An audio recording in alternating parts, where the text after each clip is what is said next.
नमस्ते, मी Amruta Shinde madam.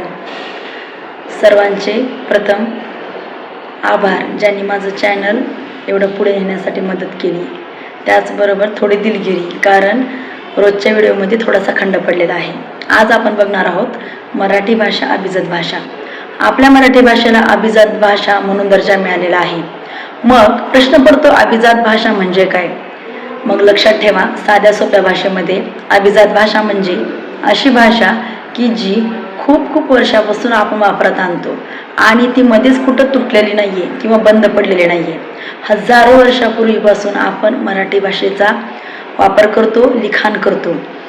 याला अभिजात भाषा म्हणतात. त्याचबरोबर आपल्या मराठी भाषेवर परदेशातील कोणत्याही भाषेचा प्रभाव अजिबात नाही. आपली मराठी आपलीच आहे. त्यामुळे आज आपल्या मराठीला आपण अभिजात भाषा म्हणतो. एवढं लक्षात ठेवा. धन्यवाद.